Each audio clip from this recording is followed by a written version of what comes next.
Hey, do you have a sec? I have something that I want to talk to you about. You want to talk about something? Over text? Why not just come over here and talk to me directly? I mean, we live under the same roof after all. Nothing wrong with talking face to face, you know? Well, have you ever thought that maybe I just don't want to talk to you in person? Honestly, just the thought of seeing your face and talking to you makes me want to puke, I swear. Sweetie, there's really no need to use such awful language with me. I was just making a suggestion. Don't call me sweetie and stop trying to be my mom. You'll never be her. Got it? You may have been married to my dad, but you will never be my mother, ever. So stop telling me what to do. I hate it when you do that. I see what you mean, and I am sorry if I overstep a boundary somewhere.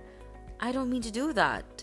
But I really don't see why something as small as this needs to turn into such a huge fight. I mean, I've been married to your father for 10 years now. We've lived together a whole decade.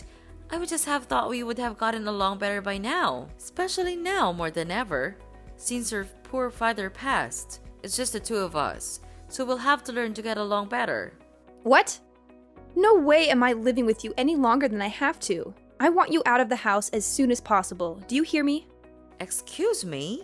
I'm sorry, but you want me to leave the house? Yeah, duh. That's what I just said. That is what I wanted to talk to you about in the first place. Actually, I've been wanting to say this to you since Dad's funeral began the other day. Now that he's dead, you're not his wife, and there's nothing else holding us together as family. You're nothing to either my dad nor I now. Do you understand? And as such, you have no right to be staying in this house any longer. This is why I want you out of here as soon as possible. Wait, hold on a second. I'm sorry, but I don't quite think that I'm following here. Where is all of this coming from all of a sudden? Didn't you read what I just wrote? This isn't just all of a sudden, okay? Jeez, you never listen to me. I never wanted you here, and I never wanted you and my dad to get married. I've always been trying to think of ways to get you out of this house, and now I have the perfect reason. I only have one mom, even if she did walk out on us years ago, and that's why I hate you so much. You just barged into our lives pretending to be someone you're not. Do you really think I could ever live with someone I felt that way about? Do you even think I would want something like that? That is why I'm taking this chance to kick you out, so I never have to deal with you and my life ever again. But, okay. Look, Laura, I have known since before we got married that you never liked me, maybe even hated me. But I pretended not to see it. But to try and force me out of the home where I'd been living the past 10 years of my life so soon after the funeral? That's right. And since Dad's dead, there's no one left who will speak up for you. No one else who will let you into her home, full of memories of my family, my real mom and dad, and just let you mess it all up.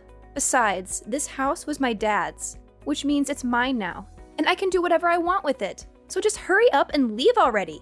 But Laura, if I leave now, you'll be all by yourself in this big place. Have you ever lived on your own before? Do you even know how to take care of yourself? Of course I can take care of myself. I'm 18 soon, and that's technically an adult. It's no big deal living by yourself. Do you think I'm too weak or stupid to be able to? Are you just making fun of me now? Laura, of course I'm not trying to look down on you in any way. I would never. I'm just worried about you. That's all. Chores and cooking are one thing, but how will you get money to afford everything that comes with living alone? Shut up and get off my back! I thought I told you you're not my mom and you shouldn't try to be. But you're gonna be in college soon. I'm just wondering from where you're gonna find the money you need to survive. I mean, even what you inherited from your dad won't last forever, you know? Well, who asked you to worry about me anyways, huh? I certainly don't remember ever asking for your input. As for money, I'll think of something and make my own way in life. I really don't think it'll be as simple to do as you think. How many times do I have to tell you? Just mind your own business. This is why I hate talking to you. Just leave me alone already, okay? Why don't you go pack your stuff and leave like I told you? Well, I guess if that's really how you feel about everything, then I really have no choice but to go. But can you at least give me some more time to prepare my things? I understand you want me out as soon as possible, but even so, it's not that simple and I have lots of things I need to get done before I could make that happen. I haven't even gone through all your dad's things to sort through them. No, I won't be letting you do that. Who knows what you might try to steal if I let you go through all my dad's stuff? And besides, If I let you stay any longer, then you'll just find some reason to extend your stay and so on, and nothing will change. Did you really think I'd let you get away with that? Now, I want you out of the house by the time we finish with the funeral processes. I'm his daughter, which means that I get to choose who lives in his house after he's gone. And I've decided that the one person that the Johnson house definitely doesn't need is you. So if you really understand where I'm coming from, then you'll just shut up, pack your things, and leave. Oh, I see. I guess I just never realized just how strongly you felt about living together with me. It's clear that you're determined to have your way. Fine. I'll leave the house, just as you wish. I promise you won't have to see my face again. Oh, Mom, don't worry. I know you're trying to guilt trip me with your promises of never coming back. But believe me, once you're gone, I won't be shedding any tears. Quite the opposite, actually. Well, if that's how you feel, then so be it. But I just want to let you know that things might get really tough for you once I'm gone. You'll have to face the reality of living on your own, managing all the responsibilities that come with it. It's not as easy as you might think. Oh, I'm quaking in my boots, Mom. The thought of managing my own life without you hovering over me is just so terrifying. I'm sure I'll be able to handle it just fine. You say that now, but life has a way of humbling us, dear. Don't be too quick to dismiss the support and stability I've provided for you. You might find yourself missing it sooner than you think. Missing it? Are you kidding me? I'll be reveling in the freedom and independence that comes with your absence. No more nagging, no more constant criticism. It'll be like a dream come true more than anything. Well, if that's truly how you feel, then I won't stand in your way any longer. Just remember, actions have consequences, and you'll have to face them on your own. Good luck, Laura. I hope you find the happiness you seem to believe you'll achieve without me. Oh, I'm sure I'll be just fine without you, Mom. In fact, I'll probably thrive without your constant negativity weighing me down. So don't worry about me. I'll be living my best life, free from your presence. Goodbye, Mom.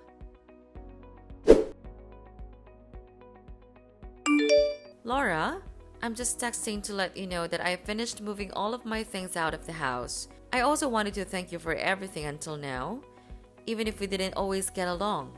And just who told you it was okay for you to be texting me, huh? Did I ever ask about how the move was going for you? Did I mention anything about needing a report? I think I'll just go ahead and block you if you aren't going to respect the fact that I never want to hear from you again.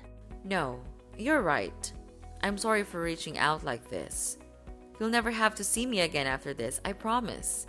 But I do just have one last thing concerning rent for the house. I know that this month has been a lot, so you won't have to pay this time, but starting from next month, I'm going to be collecting rent from you. Rent? For what? The house? What are you even talking about? Well, yes, I'm talking about the house actually, because we've been living together as a family this whole time. It wasn't necessary, but since you don't want anything to do with me as a family anymore, that just makes me your landlord now. Have you lost your mind or something? Just why should I have to pay you rent to keep living in my dad's house? Why, you ask? Well, because the house is actually mine. Wait, what? What are you talking about? I don't understand. What?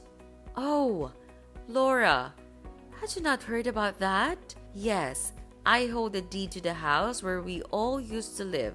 What? That's not true. You're just lying to me. I've always lived here, even before you and my dad got married. This house belongs to my family. You don't own this place. You're just lying. Well, yes, your dad did used to have the title to the house, but I actually bought the title of the house from him some 6 or 7 years ago now, I believe. You see, your grandma was tricked by one of those telephone scammers and lost a lot of money. You might have been too young to remember, but it was a disaster for her. Well, that's when I stepped in and offered to help pay for all the debt your grandma had accumulated. Your dad was so grateful that he offered me the house then and there. And just where did you come into so much money, huh? I never once saw you go to work in the whole time that I've known you. You're just a stupid housewife. A housewife? Oh, Laura, that is just not true. I run my own company. Did you really not know about that at all? You do what? Since when was this? All the operations are handled online, so all the staff work remotely. We don't even have an office we could all commute to if we wanted to. I guess it would be hard to guess just because I do actually spend so much time at home. But a lot of that time I'm essentially working as company president. That's not true. You keep lying to me. Laura, it's not a lie. I swear it. That is how I was able to help out your grandma after she was scammed. So you're telling me the truth? Of course I am. I wouldn't lie to you. Do you believe me when I say the house is actually mine? Anyway, next month's rent is $2,000, okay? $2,000? There's no way I can afford to pay that. Well, you can just live in a place you don't own and not pay rent. And besides, I remember you saying something along the lines of being an adult will be able to make her own way, no? Well, yeah, I said that, but I didn't know about all that other stuff until just now. Well, what did you think was gonna happen? Did you think you could just come and make me cough up money for you whenever you needed it?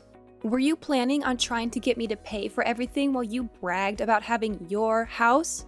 I mean, I know an independent adult such as yourself would be perfectly able to help me. And no, of course I wasn't planning on trying to get money out of you. Just $2,000 is a lot to pay all of a sudden. Well, I'm sorry, but at the end of the day, I own the property. So if you're going to be kicking me out to live on your own, then you'll have to pay the rent to the landlord who happens to be me. But wait, surely we can talk this out. Well, how about I cut you a deal? I won't make you pay rent for the first 3 months, but after that, if I don't see any money, I'm gonna have to kick you out. Anyway, I'm a little busy right now, so we'll have to continue this talk later. I'll send all the rental paperwork to you this week. Keep an eye on your mailbox until then, okay? See you! Wait, don't go! We aren't done yet!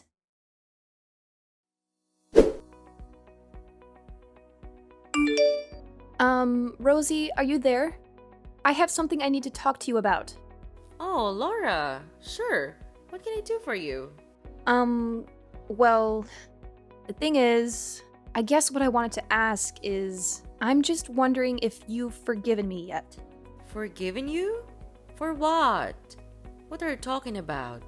Oh, it's just that, I guess earlier I might have possibly lost my temper a bit, and, well, anyway, I've calmed down a bit now, and realized that I might have made a little mistake. I'm sorry, but I don't quite know what you're talking about. I realize this might be hard for you right now, but could you please just tell me what exactly you're talking about? I'm trying, but I guess what I'm trying to tell you, really, is that I think if you wanted to come back home now, that'd be okay with me. Oh, really? Did something change? I feel you just threw me out of the house. Why the sudden turn? Well, yeah, I did do that. But then, with you gone, I guess I kind of realized just how much you did around the house, and how much there is to do without you. So, I guess that's why, I think you should just really say what you're actually thinking. It would save us both so much time. But if you're starting to see that managing a house all on your own is hard work, then yes, I completely agree with you. And so now, I'm guessing that you don't have the money to pay rent, that you've changed your mind about kicking me out. I mean, if you worded it like that, then... You know, even if I decided to pass up on everything that your dad left me and the will and give it to you, I still don't think you'd had enough to be able to buy the house back from me anyway. And even if you used it to pay rent on this place, unless you found a job to help supplement that, you'd burn through your inheritance pretty quickly, I'd bet. And all of that is not even mentioning all the other expenses you'd be paying that weren't rent. Well, yeah, that's kind of what I'm figuring out. And on top of that, it is so hard to keep a place this big clean, and I hate having to cook for myself every day. On top of all that, I have my classes and homework to worry about. Plus, I have to think of how I can afford the rent. It's just been making me feel ill, both physically and mentally. But of course it is. I figure that living on your own might be especially hard for someone like you. I hope the cooking is going well because I don't remember you helping out in the kitchen once ever. And yet, for some reason, you thought you were ready to maintain a whole house by yourself. You're right. And I guess I just never realized all the things that you actually did do for all of us when we lived together. That's why I want to really sincerely apologize for the bratty attitude that I treated you with the other day. I promise to never throw you out of the house again. You always pretended not to see how I really felt about you, but I don't want you to do that anymore. I promise that I'll do my best to see that we get along. So please come back. Yeah, I don't think so. But I just apologized. You hated me so much that you couldn't hold back from throwing me out of my own house just days after your dad's funeral. And now you only want me to come back because you're getting a taste of the real world and you're realizing that it's not so easy on your own. I mean, have you put any thought into how you're gonna go on like this? But I apologized. I thought about what I did and realized just how much trouble I caused you over the years. Please, I'm sorry. What else can I say? And I think that you're just saying that you're sorry. But the only real reason that you want me back is because you've realized how hard it is to do things on your own. So now you want the person that used to cook and clean for you to come back and do all that once again. No, that's not true. I promise. I really do want to make up with you and try to be friends. Well, that's the thing, Laura. Come to think of it, I don't really have a single happy memory of interacting with you. I have worked so hard for so many years to try and get you to notice and appreciate me, but all you've done for the past years is either ignore me or hurl abuse at me. You've only ever used my presence in this house for your own convenience, even if you didn't realize it until just now. I really don't think I owe you the forgiveness you're looking for. Please don't say that. Surely we can talk this out. Please, I can't do this on my own. Please, Mom, I'm begging you. I thought you and I were nobody to each other. Why are you pretending like you're my daughter now? How could you? Anyway, I'll be expecting next month's rent soon. I'll send you my bank info soon. You can just make the payments through there. Please don't say that. Come on, Mom. Let's just sit down and have a nice long chat. Surely we can talk this out and find a way to reconcile our differences. I can't bear the thought of facing this all on my own. Please, I'm begging you, Mom. Can't we find some common ground? Oh, now you want to talk? After all the drama and disrespect you've shown me? I thought we had made it clear that we were nobody to each other. It's a little late for you to suddenly pretend like you're my long-lost daughter in desperate need of my help. How could you say that? I may have made mistakes, but I never stopped loving you and wanting a relationship with you. I just thought maybe we could find a way to move forward and rebuild what we once had. Well, isn't that ridiculous? I suppose it's no surprise that money is the only thing you're concerned about, right? Don't you remember the day you kicked me out of the house? Just after your father's funeral. At that moment, did you ever think of your relationship with me? I never wanted that to happen, Mom. Losing Dad was devastating for both of us. At that moment, I was overwhelmed by my own pain and confusion. I didn't handle it well, and I'm sorry. But please remember, even in the midst of my own turmoil, I still loved you and wanted to have a relationship with you. Love and words are easy, Laura. It's actions that matter. And your actions spoke volumes that day. It wasn't just about your pain. It was about the way you treated me, your own mother. Did you ever stop to think about the impact it had on our relationship? I know I made mistakes, Mom, and I can't change the past. But I spent a lot of time reflecting on that day and the choices I made. I've grown and I learned from it. Can't you see that? Can't you find it in your heart to give me a chance to make things right? Change takes more than just reflection, Laura. It takes consistent effort and actions. It takes rebuilding trust that has been broken. I'm not sure if you truly understand the depth of the hurt you caused. Anyway, I don't have any more words to you. So, bye, Laura. Wait, please! It wasn't supposed to happen this way. I apologized. I reflected on my actions. Please, come back to me. After that incident, Laura's attempts at apologizing continued. But it became increasingly evident that her underlying motivations were centered around avoiding household chores and rent payments. The repetitive nature of her apologies only served to highlight her self-serving agenda. Frustrated by Laura's attitude and lack of genuine remorse, I reached a breaking point and made the decision to contact Laura's aunt for assistance. Recognizing her experience in raising 5 children, including 2 boys and 3 girls, who have all grown into exemplary adults, I believed she possessed the necessary skills to instill discipline, housekeeping abilities, financial responsibility, and proper manners in Laura before she embarked on her college journey. Meanwhile, with Laura now residing elsewhere, our old house stood vacant, and I took it upon myself to maintain its upkeep. I saw this an opportunity to preserve the property for the day when Laura would hopefully mature into a responsible, self-sufficient adult capable of taking ownership of her own life. When that day eventually arrives, my intention is to leave the house to her without any conditions or expectations, finally severing my ties with her. Although the thought of living with Laura again is not something I entertain, as the daughter of the man I once loved, I genuinely desire for her to find happiness in her life. Despite our differences and strained relationship, I hold a glimmer of hope that she will eventually discover her own path to fulfillment and contentment.